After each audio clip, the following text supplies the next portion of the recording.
Welcome to Ethiopia. You already have an opinion about this country. Everyone does. It formed somewhere between a charity appeal and a news report, between an image of dust and famine and a statistic about poverty. And that opinion is not wrong. But it is about 1% of the truth. The other 99% is what nobody showed you. Because Ethiopia is the country that invented coffee, and the rest of the world took it and never gave credit. It is the country that was an empire when Rome was still being built. The only country in Africa that was never colonized, that defeated a European army in open battle and stayed free while the rest of the continent was divided up by people who had never been there. Ethiopia is older than most of civilization, more complex than any single image can contain, and almost completely misunderstood by the people who think they know it. What we found here was not the country we expected. It was stranger, more extreme, more alive, a place where landscapes look like they belong on another planet, where traditions that should not still exist in the 21st century are happening right now, this week, as you watch this. Where things occur that have no name in any other language, no equivalent in any other culture. We went looking for the Ethiopia underneath the image. Before we begin, drop a comment and tell us where in the world you are watching this from. Mursi tribe, the lip plate people. When a Mursi girl reaches 15 or 16, her lower lip may be cut, usually by her mother or another woman of the settlement, and a small wooden peg set in to hold it open as it heals. Over the following months, she works up to larger and larger pegs, gradually stretching the lip until it can hold a clay disc, the dibi, a tugoin. The disc is swapped for bigger ones over time, and the largest reach around 12 centimeters, 5 inches, across.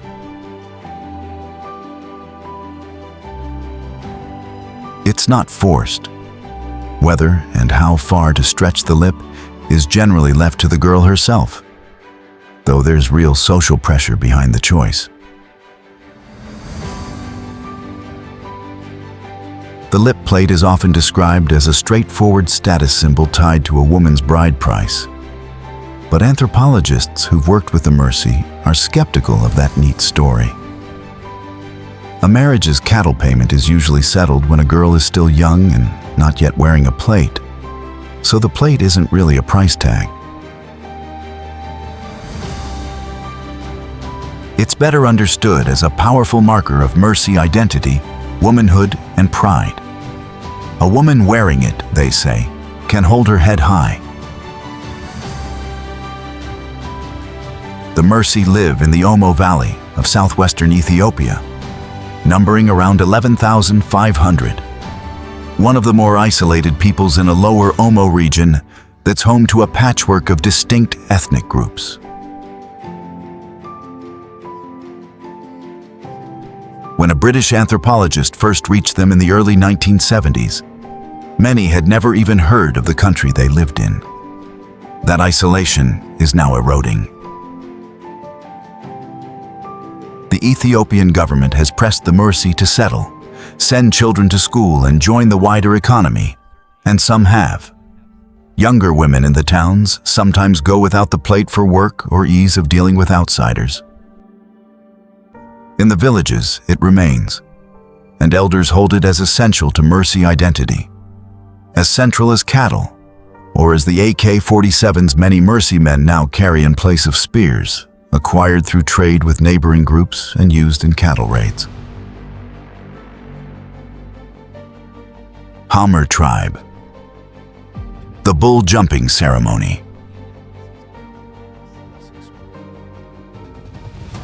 The young man has been preparing for a long time, not so much physically as socially and spiritually, gathering the cattle, the relationships, and the standing that let him announce he's ready.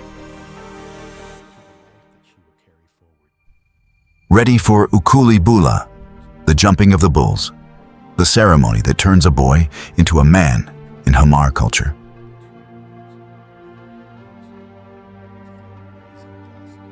On the day, castrated bulls are lined up side by side, their backs forming a living track.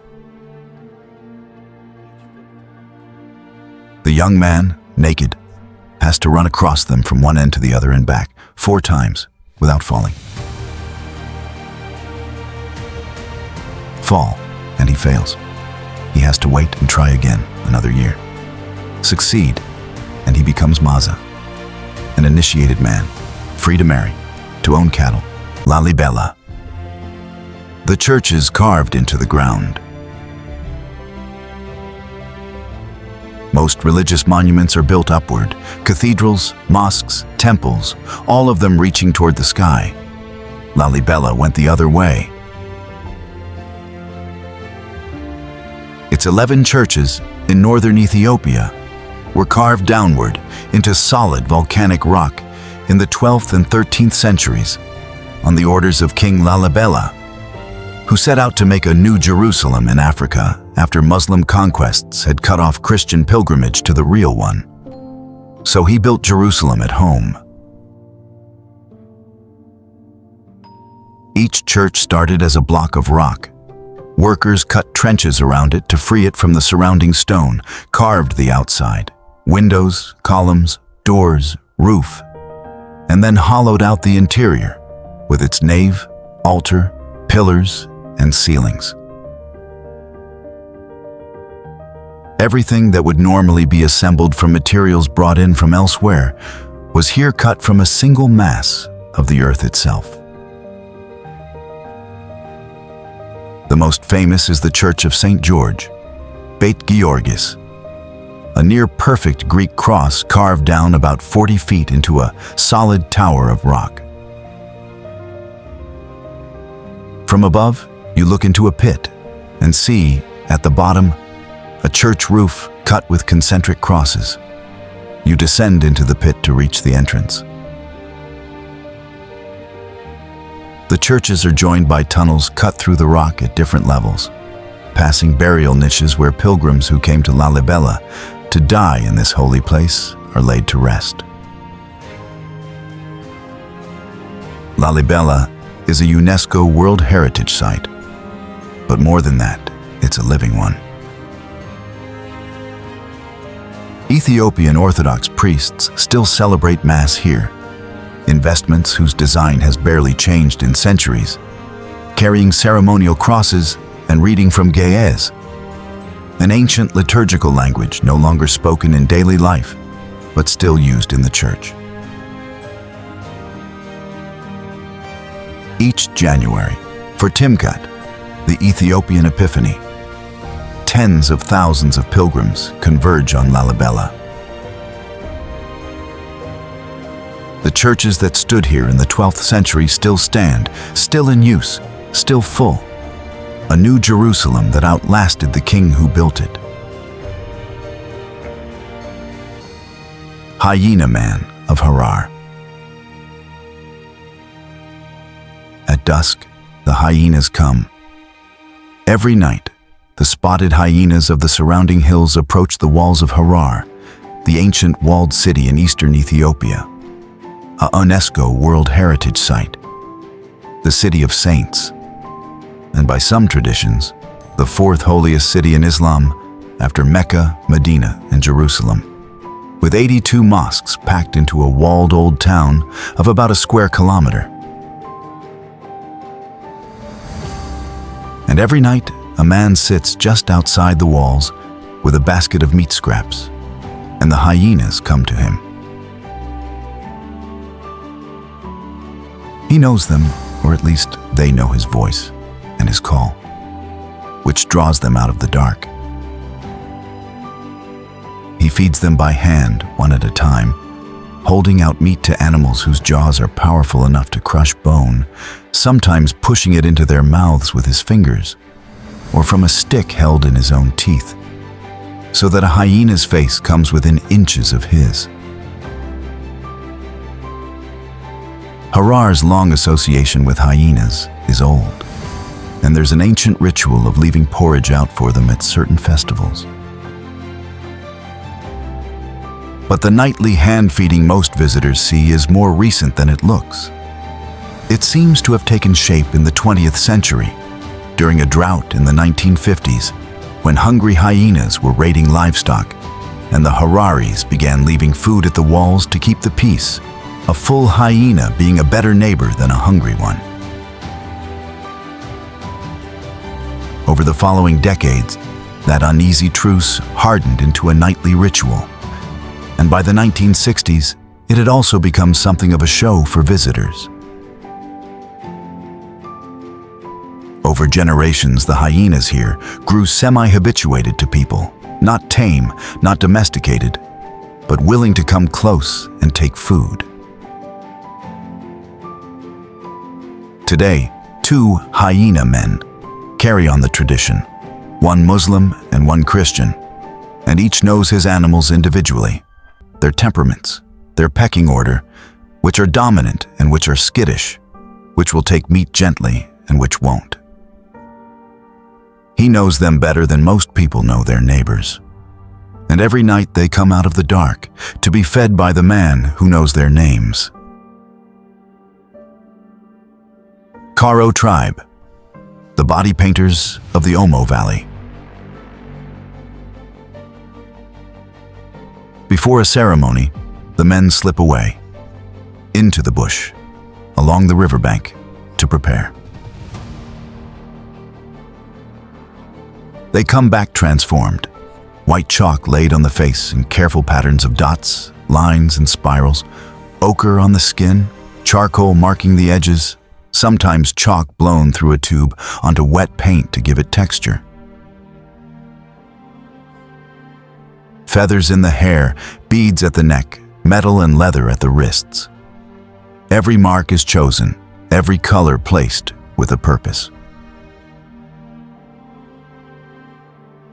The Karo of the lower Omo Valley number only around 1,000 to a few thousand, one of the smallest ethnic groups in Ethiopia. They live along the banks of the Omo River in the southwest, in the country's far south toward Lake Turkana. And they practice what's often called the most elaborate body painting tradition in East Africa. Unlike a tattoo, the painting is temporary, renewed before ceremonies, before dances, before encounters with neighboring groups. The designs aren't random.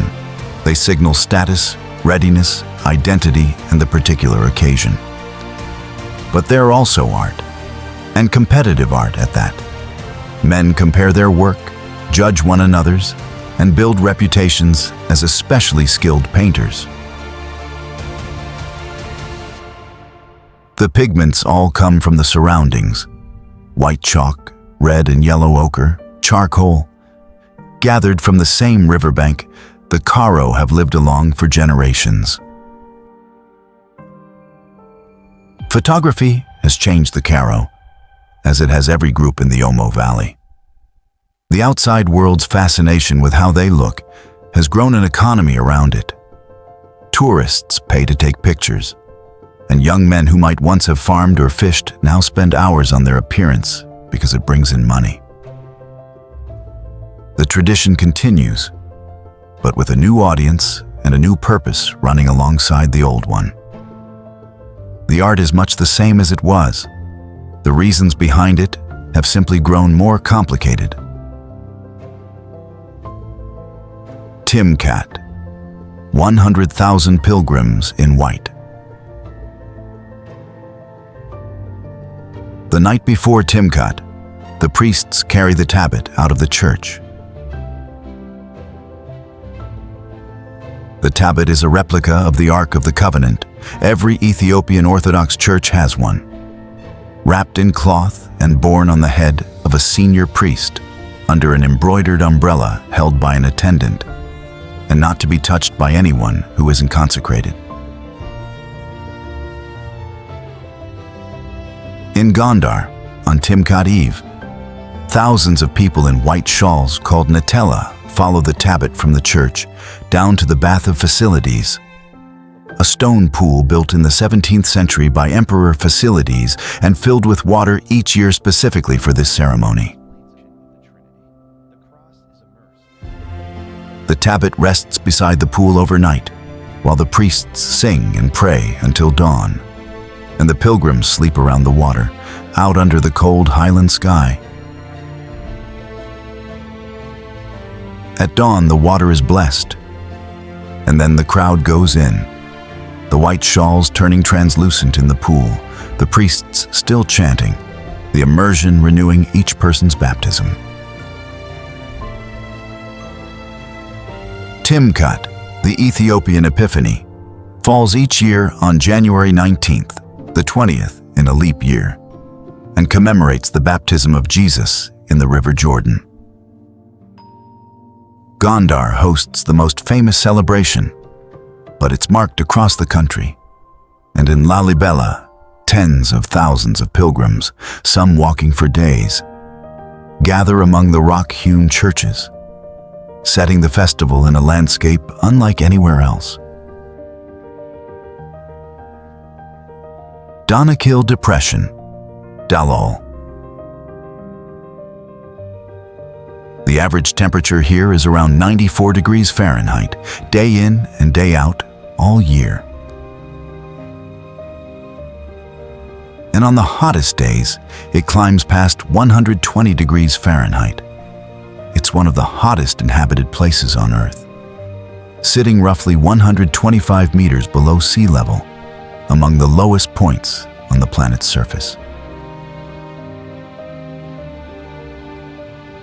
This is the Danakil Depression in the Afar region of northeastern Ethiopia, where three tectonic plates, the African, the Arabian, and the Somali, are slowly pulling apart a few centimeters a year.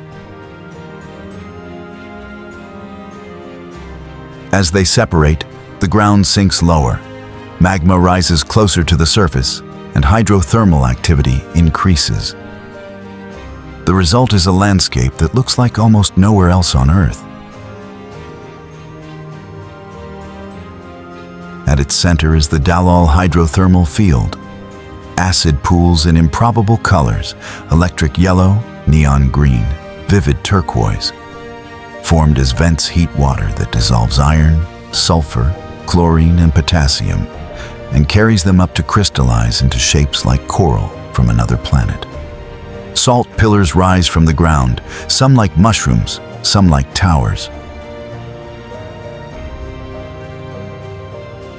The Dalol volcano is one of the lowest-lying land volcanoes on Earth, below sea level, its pools reaching pH levels near zero, acidic enough to eat through metal and most biological material.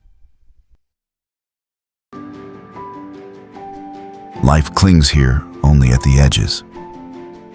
Scientists have found tiny extremophile microbes in some of Dalol's pools, and astrobiologists study them as models for what life might look like on Mars or on ice-covered moons like Europa and Enceladus.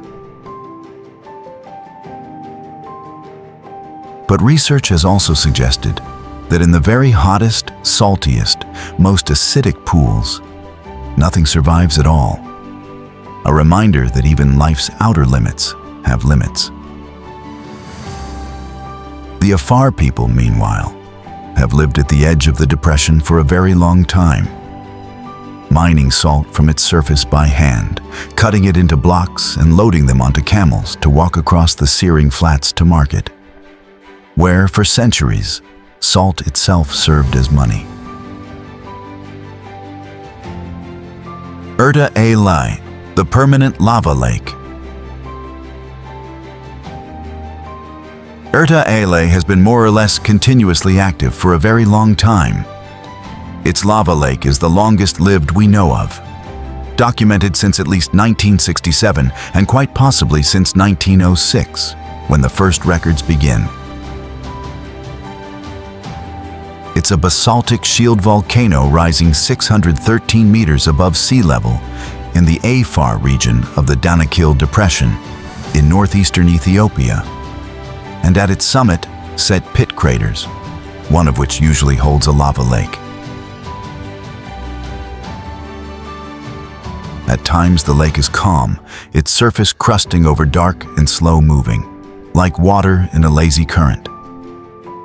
At other times, it churns. The crust cracks, orange-red lava surges through, and fountains of molten rock leap from the surface.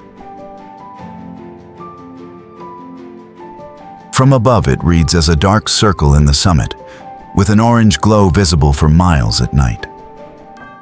The Afar call the volcano the Smoking Mountain, and its southernmost pit the gateway to hell, which seen at night is not an exaggeration. The lake isn't truly permanent, though. It runs through cycles, and in recent years its level has dropped at times. The lava sometimes hidden by smoke or lying lower in the pit. Getting there weeds out almost everyone who considers it. From the nearest town, it's a long drive across the Afar Desert in high-clearance vehicles. Since there's no road, only tracks over volcanic rock and sand, followed by a hike up the volcano, usually at night, because the daytime heat makes the climb brutal on foot. Visitors reach the summit before dawn to watch the lake while the glow is at its most vivid, then descend before the full heat of the day. Those who make the trip describe it as unlike anywhere else. A lake of molten rock that was here before anyone alive was born, and will likely still be here after. One caution worth stating plainly. The danger here isn't only heat and lava. The Afar borderlands are politically unstable, and there have been deadly attacks on tourists and scientists at Erta Ale. 5 people were killed in an assault on the crater rim in 2012, and another visitor was shot in 2017. Trips now generally go with an armed escort, and it's a place to approach with real care rather than only wonder. Sof Omar Cave, the mosque inside the largest cave in Africa. According to tradition, a Muslim holy man named Sof Omar, looking for a place to worship, was shown the entrance to a cave, some say by revelation from Allah, and inside found exactly what he needed. Water and time had shaped the limestone into natural columns, buttresses, arches, domes, and vaults, a space that looked like a mosque built by nature itself. Sof Omar and his followers moved in, and the cave has served as a place of Muslim worship ever since, for roughly 9 centuries. Accounts put the sheikh in the 11th or 12th century.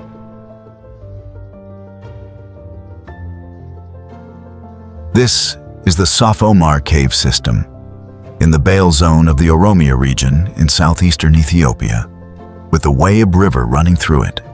At 15.1 kilometers, it's the longest cave in Ethiopia. It's often called the longest in Africa too, and it was when it was surveyed in 1972. But longer systems have since been mapped in Madagascar and Algeria. So that largest in Africa line is really a fact frozen at the moment of its survey. The river enters at one end and re-emerges about a kilometer away at the surface. But underground, it winds far longer. Through chambers that rise around 20 meters. Through passages so wide the water takes up only part of the floor. Through spaces the water itself carved out of solid limestone over a very long time.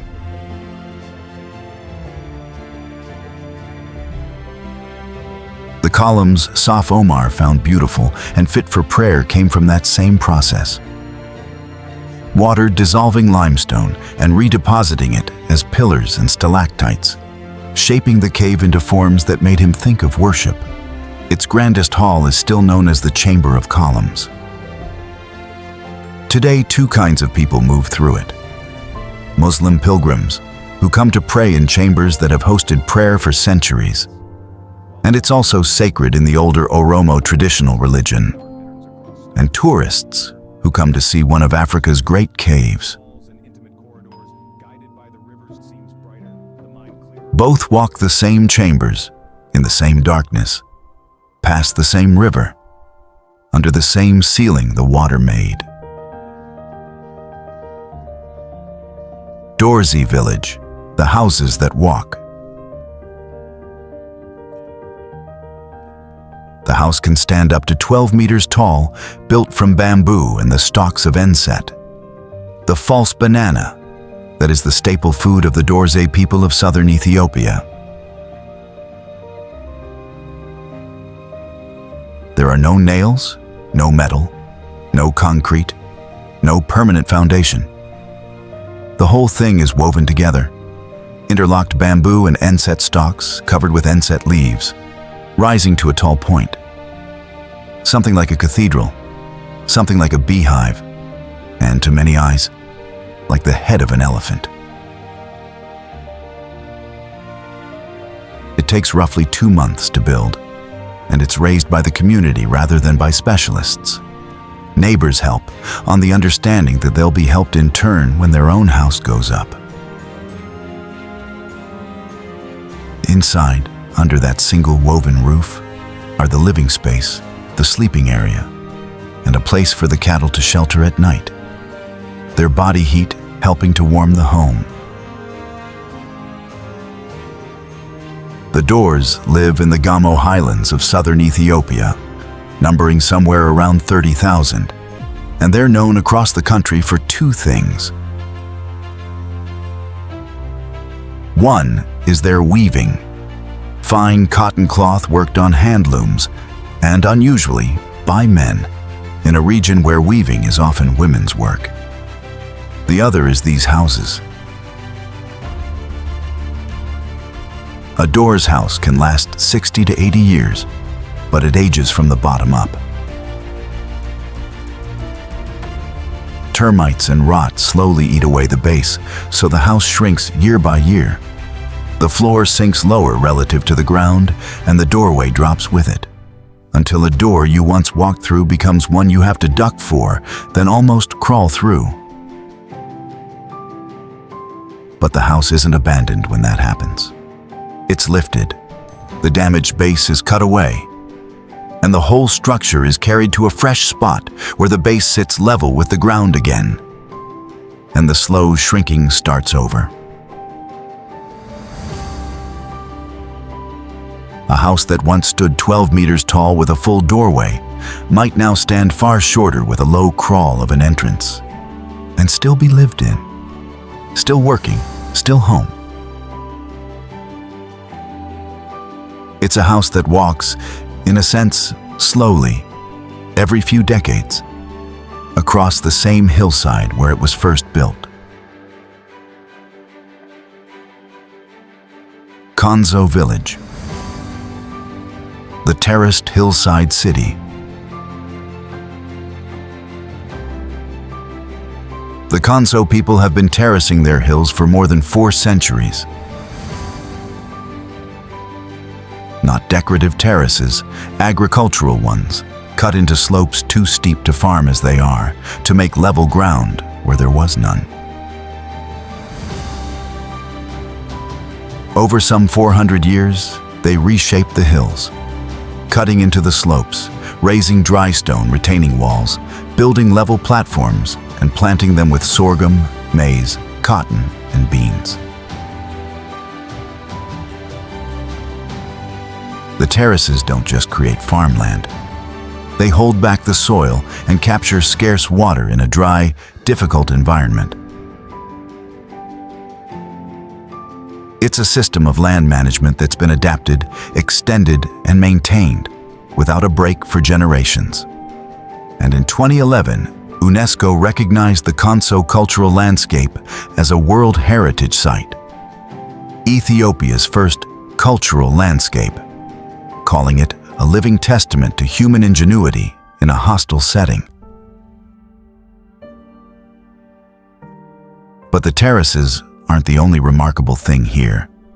There are the waga, carved wooden statues raised over the graves of important men and brave warriors, made to resemble the dead man and grouped with smaller figures of his wives and the enemies he defeated, so that anyone passing the grave can read who lies there and what he did.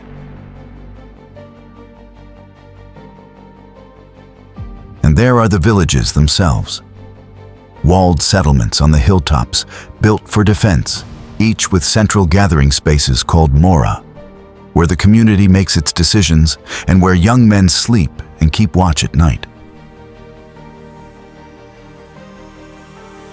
The Konso also mark time in stone. They raise generation poles and megalithic stones for each new age set, which is one reason they're counted among the last living megalithic cultures, and by which they trace their own history back around 21 generations. It all fits together, a social order engineered as carefully as the terraces, where the architecture reflects the society and the society, in turn, keeps the architecture standing for more than 400 years. Mercado, the largest open market in Africa. There's no map of Mercado that's actually useful, because Mercado isn't really a market so much as a city within a city. It's a district of Addis Ababa that has been the commercial heart of Ethiopia since the Italian occupation of the 1930s, when the occupiers, under their segregation policies, pushed local traders out of the central piazza reserved for Europeans and off to the west, to the market they called the Market of the Indigenous. It grew from there and kept growing. Today, Mercado sprawls across a couple of square kilometers of dense trade, commonly described as the largest open-air market in Africa. It's estimated to employ around 13,000 people across some 7,000 businesses, with thousands more informal stalls and tens of thousands of people passing through on an ordinary day. In theory, it's organized by product: spices in one area, grain in another, then clothing, electronics, car parts, livestock, gold, coffee, over 100 coffee traders alone, and kate, the stimulant leaf chewed across the Horn of Africa. In practice, the categories blur, the lanes wind, the crowds press, and every sense is engaged at once. Spices and coffee and animals and exhaust and frying food, and the sound of bargaining in Amharic, Oromo, Somali, and other languages of the region. Because Mercado isn't just an Addis market, it's a commercial hub for much of the country, drawing merchants from across Ethiopia to buy and sell in a place that has been the center of trade in this part of the world for close to a century. You can find almost anything here, including, by its long reputation, a few things that were never meant to be for sale. Blue Nile Falls, Tis Isat. The local name is Tis Abai, often rendered Tis Isat smoking water. Because the spray thrown up by the falls is so dense that from a distance it looks like smoke rising from the ground. These are the Blue Nile Falls, on the Blue Nile about 30 kilometers downstream from Bahir Dar, in the Amhara region of northwestern Ethiopia. The river leaves Lake Tana at Bahir Dar, runs some 30 kilometers, and then drops around 42 to 45 meters into a gorge, spreading over a face up to 400 meters wide in the rainy season. In the dry months, it shrinks to a fraction of that. And it shrinks further because 2 hydroelectric stations, opened in 1964 and 2001, divert much of the water away from the falls, so that on weekdays and in the dry season, the cascade can slow to a trickle.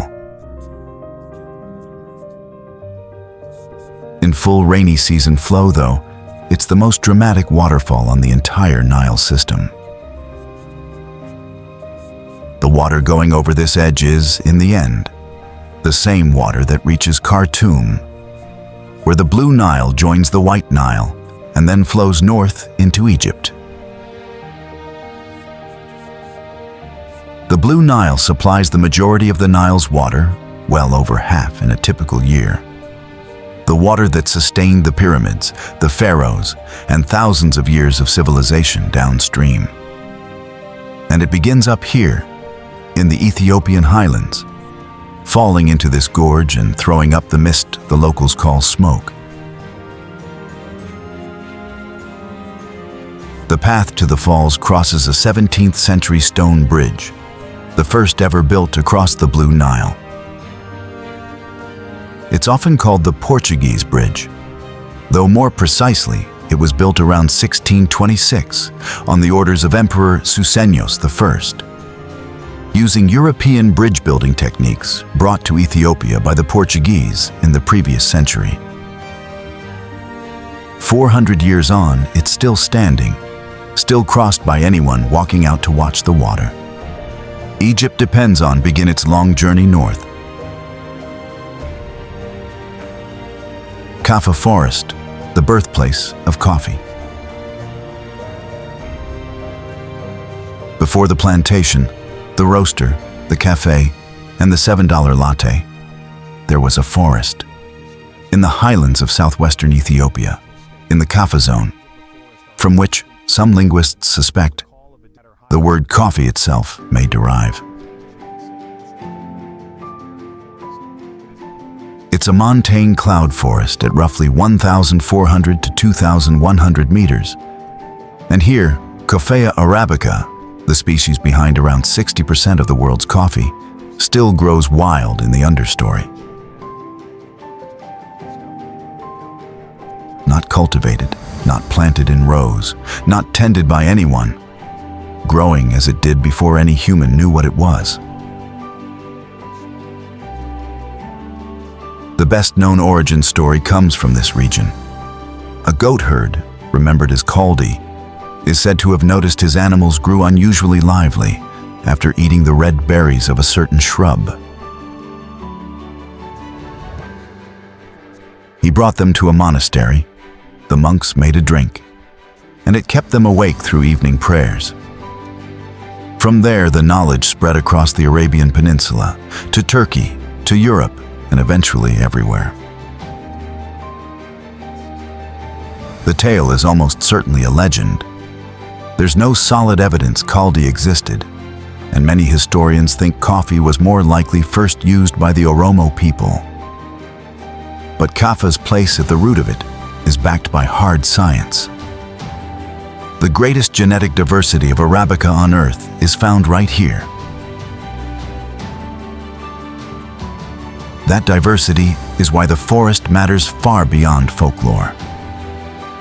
In 2010, UNESCO designated Kaffa a biosphere reserve, in recognition of the wild genetic wealth of Coffea arabica it holds, as many as several thousand wild varieties.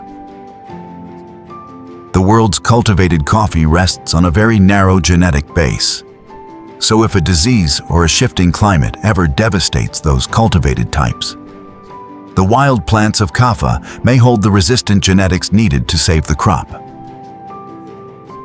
In effect, this forest is a backup for the global coffee supply, growing in trees that have never been pruned or fertilized, much as they grew when a goat herd, more than 1,000 years ago, noticed his animals weren't sleeping. And, in the end, changed what much of the world drinks every morning. Abuna Yemata Gu. The church you reach by climbing a cliff. To reach the church, you climb. Not a path or a stairway, but a near vertical sandstone cliff.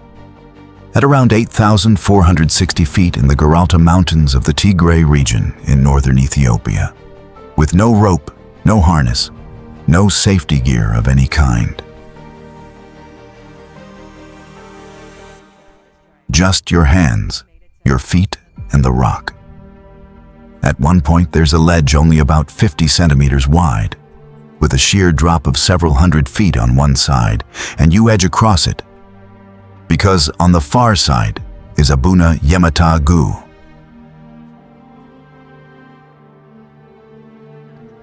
It's a church cut into the cliff face, traditionally attributed to a monk named Abuna Yemata, one of the 9 saints, the missionaries who came from Syria and the wider Eastern Roman world to spread Christianity in the Ethiopian highlands around the late 5th and early 6th centuries.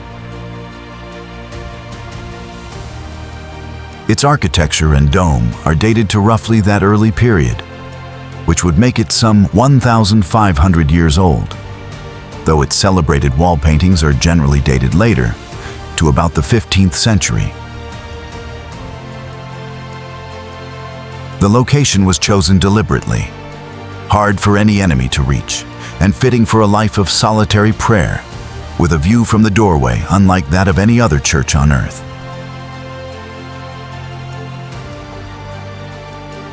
Inside are the frescoes, 2 painted ceilings with intricate patterns and the faces of 9 of the apostles, along with the 9 saints and biblical figures, worked in earth pigments with an egg temper technique. They've survived in remarkable condition, largely because of the dry mountain air, which has preserved the colors for centuries. The church also holds an ancient goatskin Bible, and it's still very much alive. There are clergy here, a chief priest who climbs up each morning, and some priests who reportedly haven't come down the mountain in decades.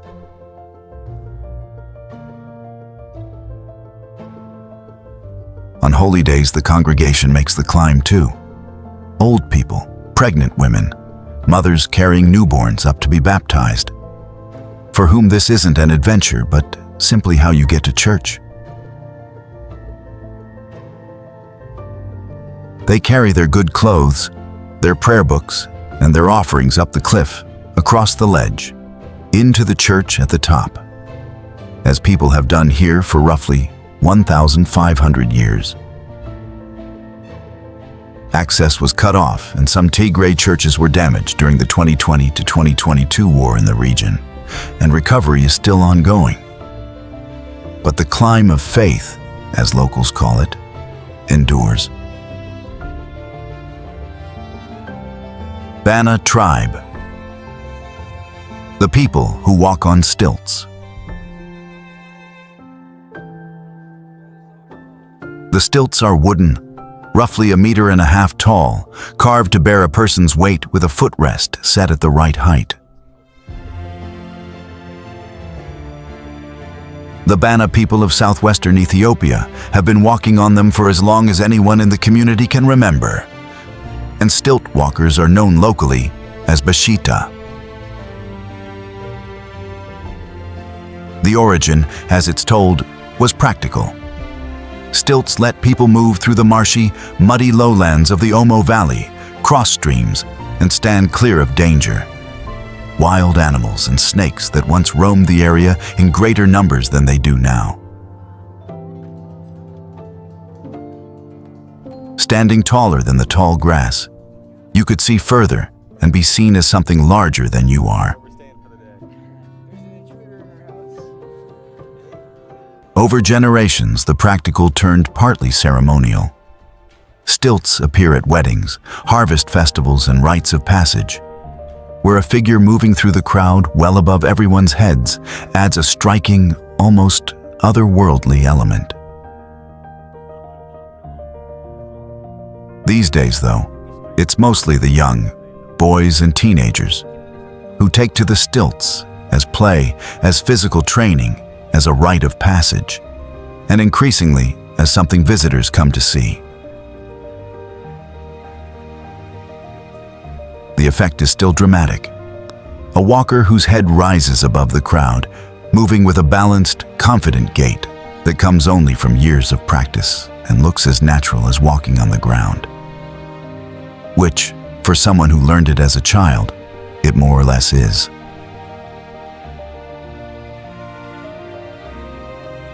The Bana live in the South Omo zone of southern Ethiopia and number around 45,000.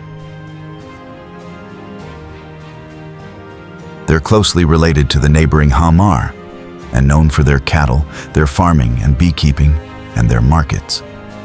Above all, the weekly market at Xverse, held each Thursday, where several Omo Valley peoples converge to trade. And they're known for the stilts, which outsiders would call unusual, and which the Bana would simply call one of the ways you move on a special day, the way people always have, on wood, high above the crowd. Wenchi Crater Lake, the crater inside a crater. The volcano erupted a very long time ago. Long enough that what's left isn't a cone but a caldera, a collapsed crater around 4 to 5 kilometers across, filled over ages with water. A lake inside a volcano. This is Lake Wenchi, in the Oromia region of central Ethiopia, at about 3,386 meters above sea level, the highest volcano in the country. It's one of the more striking bodies of water in East Africa. Green hills drop steeply to the surface, with the caldera rim standing several hundred meters above the water. There are islands on the lake, and on one of them, a monastery. Wanchi Cherkos, a small Ethiopian Orthodox church said to date back to around the 13th century. Reached by wooden boat, its monks crossing to the mainland when they need to. It even keeps a large old bell associated with the Gondar-era emperor Fasilides. The lake has hot springs too, where mineral-rich water seeps out of the volcanic rock hot enough to be uncomfortable to touch. Local belief holds that the springs are healing, and people come to soak in the warm water and mud the volcano provides. Getting down to the shore means a steep path of a few kilometers, so visitors who'd rather not walk hire horses and mules from the local community to carry them down, while boats ferry people across to the island. Horses graze along the shoreline, and now and then one wades or swims in the shallows. A crater lake high in the Ethiopian highlands, ringed by green hills, with an old monastery on an island and hot springs at its edge, all at around 11,000 feet. It's the kind of place that doesn't fit neatly into any category. It simply is what it is. And in Ethiopia, things that don't fit a category aren't really the exception. They're closer to the rule. Addis Ababa, the city founded by a woman. In 1886, Emperor Menelik II was, once again, in search of a capital. Ethiopian rulers moved their capitals often, following resources, water, and above all firewood, which whole armies and royal courts burned through fast enough to strip the forests around any fixed site. Menelik had based himself up on cold, windswept Mount Entoto in the central highlands. But the heights had little wood or water to sustain a city.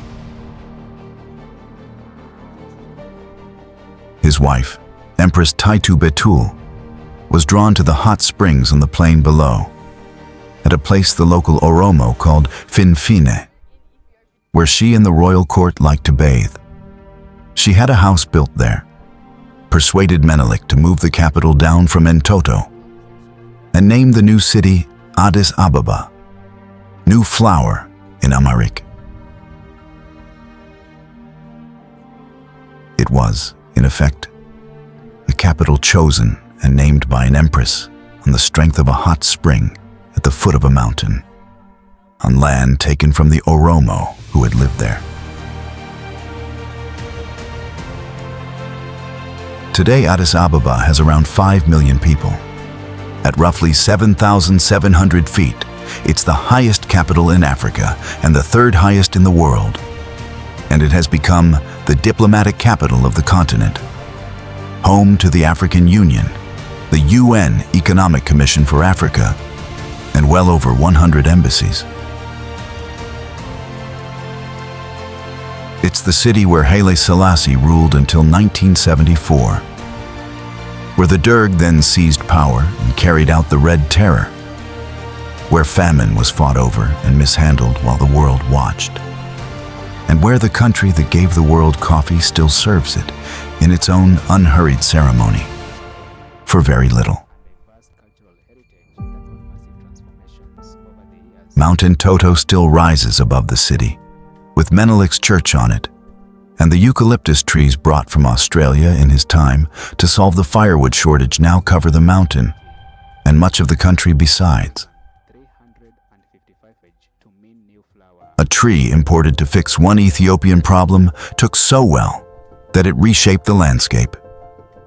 And the hot springs that Taitu liked are still there too, at the center of a city of millions that exists in the end, because an empress chose to bathe in the right place. This passage touches on the Red Terror and famine, real events with great loss of life. I've kept to the documented record. Bahir Dar, the most beautiful city in Ethiopia. The Blue Nile leaves Lake Tana here, at Bahir Dar, on the southern shore of Ethiopia's largest lake, in the Amhara region of the northwest. The water that will eventually reach Khartoum, Karo, and the Mediterranean starts here, as a river slipping out of a lake ringed by green hills, in a city of wide palm-lined boulevards and a lakefront where fishermen launch their tankwa, traditional papyrus boats, every morning. These are the same kind of boats that have been used on Lake Tana for thousands of years, and not as a tourist display, but as working fishing boats that go out at dawn and come back with the catch that feeds the town. Bahir Dar is regularly called the most beautiful city in Ethiopia, which isn't the image most outsiders have of the country.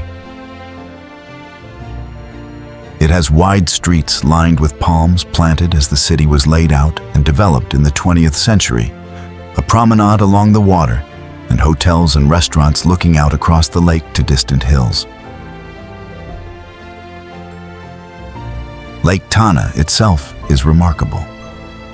Ethiopia's largest lake, around 84 kilometers long, sitting at about 1,800 meters above sea level, and holding roughly half the country's fresh water. Scattered across it are some 37 islands, and on around 20 of them stand monasteries, some dating to the 14th century, with original frescoes, ancient manuscripts, and the particular hush of a place that has been a center of Ethiopian Orthodox Christianity for some 700 years.